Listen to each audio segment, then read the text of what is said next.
Hi folks, it's Di again. Well, I think we're going to do us another Sty story. Um, yeah, we're going to do a Sty story. This one's called Hang In There, Buddy. I'm sorry, I had to giggle on that one because I know where this is going. Okay, now back in the... Oh man, I'm trying to think of what years they were. They were in the mid 80s. It was in the mid 80s. I worked for a tree service, okay?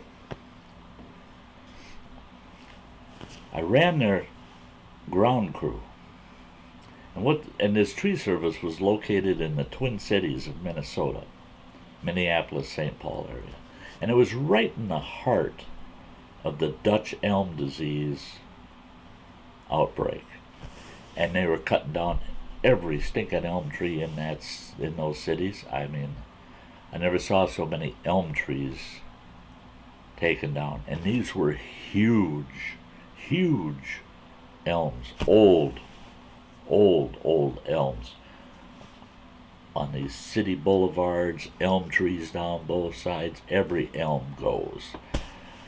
And the tree service I was with, we did contracts with the cities, with all the neighboring suburbs all around the Twin Cities.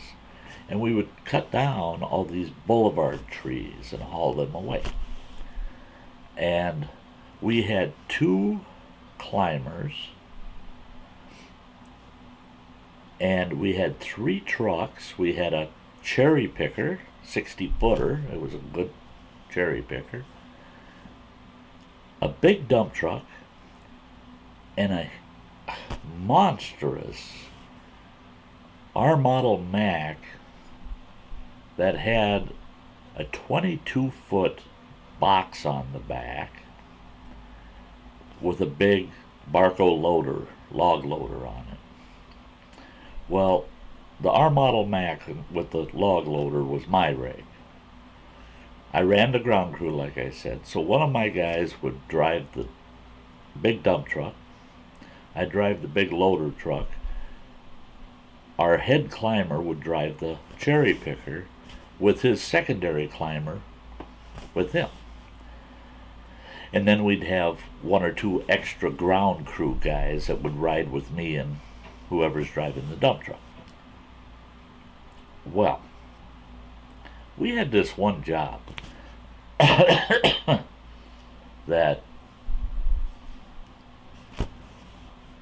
was a couple of huge trees.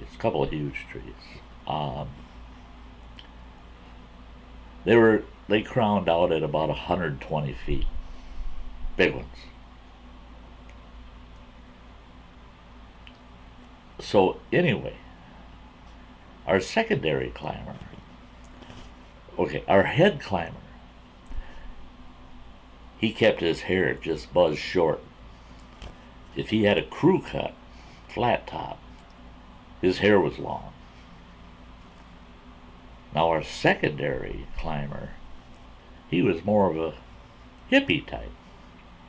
He had long hair and usually in a ponytail.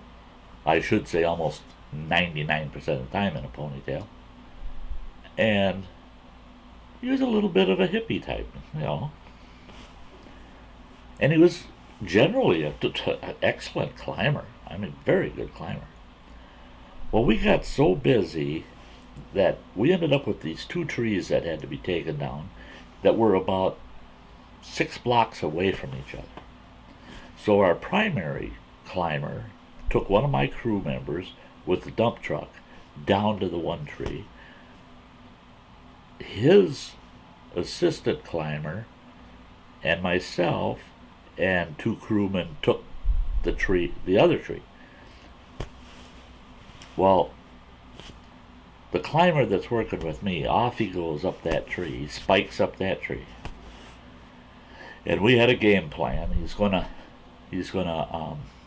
crown it out and basically just keep bucking the brush out of the tree until you get all the limbs out and you get down to to limbs that are 10, 12 inches. Then what we'd do is we'd put a timber hitch on it with a rope, throw a timber hitch on a chunk, throw it through a crotch of the tree. I'd have the other end of the rope down on the ground. I'd have it wrapped around a neighboring tree close by. He'd buck that piece of wood off, and after it would hinge off, I'd lower the rope down and lower that piece of the ground until we got it down to just the trunk, so that we had just the big trunk of the tree left. Then we would drop that big trunk of tree on top of the brush pile and the small limb pile, so that we didn't damage the boulevard, the road. So he gets this tree totally crowned out. Everything's going good.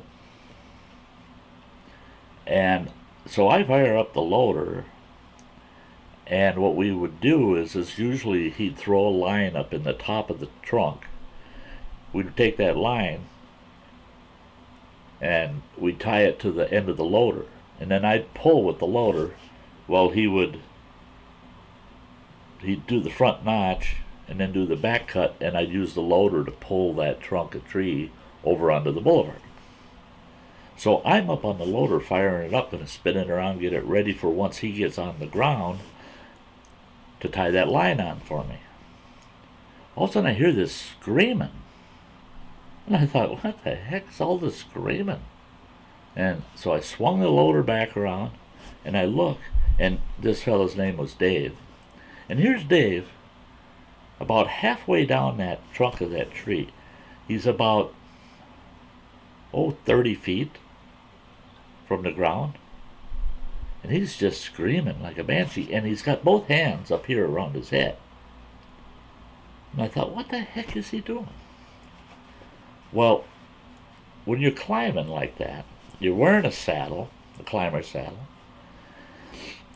and you're using a prusik notch. You typically, prusik, you have to go back and look at videos on knots, but a prusik knot is a slip style knot, and it works good as a climbing knot.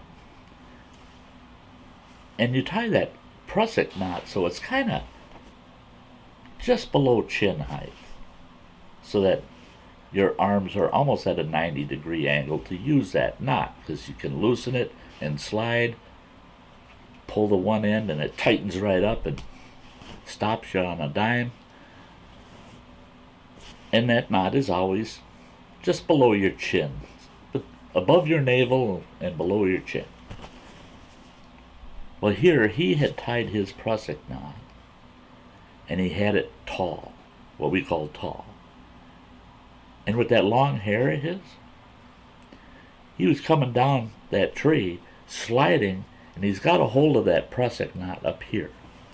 And the rope's running right up past his face here, and he's sliding down.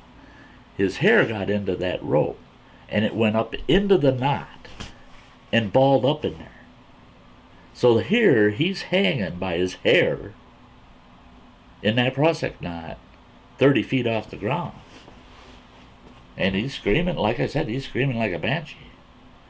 And he's hanging onto that knot, making sure that it doesn't slip any more than it already has.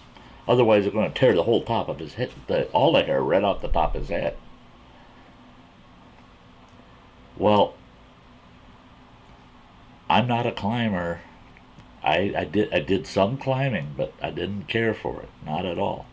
And I looked up there and I thought, he's 8 feet out from the trunk of that tree. It wouldn't do me any good if I threw a saddle on and strapped myself to that trunk and shimmy it up and got to him. He'd be 8 feet out from me. How am I going to help him? And he's in tears. And I'm thinking, gosh, there's got to be a way to get him out of there somehow. And I kept yelling at him, hang in there, buddy. Just hang in there, buddy. All that time trying to think this through. Then I figured it out. I backed the log loader up close to the tree, and I took the boom of that log loader, and I hoisted that boom up. I hoisted the boom up, until it's got a big claw on the end of it. Hoisted that boom up until the boom was right underneath his butt. And I yelled at him, "Spread your legs." And he spread his legs, and I got that boom up under, in between his legs. And I hoisted him up, got all of his body weight up off of that knot, so that there was no weight anymore on that rope. Now he had to wrap his legs around that boom and balance there and undo that whole prusik knot. And even at that point, his hair was so tangled up in that rope, it still wasn't doing the trick. He reached down in his pocket and he had what we called a pruning knife folder, and he pulled that out and he had cut his hair, great big old patch of hair, off, and finally it released him. Well, then he pulled the rope down, got it all straightened out, and tied his prusik where it belonged. I lowered the boom, and he was able to come down on the rope. Now, he was pretty rough looking, with a great big old patch of hair cut off from him taking that pruning knife and cutting that hair off. But he didn't have to hang in there anymore. And you know what? That guy, I worked for that outfit for almost 2 years after that. That guy never let his hair get any longer than our lead climber. His hair was just short all the time after that. Very short. Never wore a baggy shirt either. He said, "I can just see my shirt getting balled up in that knot." I said, yeah. Why do you think our lead climber always wears a tight t-shirt when he's climbing? And why he doesn't have long hair? So, just hang in there, buddy. There's a little bit of a work incident style story for you. I hope you enjoyed it. Hey, don't forget, you can catch a couple of videos over here. You can click my ugly mug. Hit the thumbs up. I'm really having a hard time with this camera connect. There it is. Hit the thumbs up, ring the bell, and we'll catch you in the next one. This is Tyson. You all have a very nice day. Bye-bye.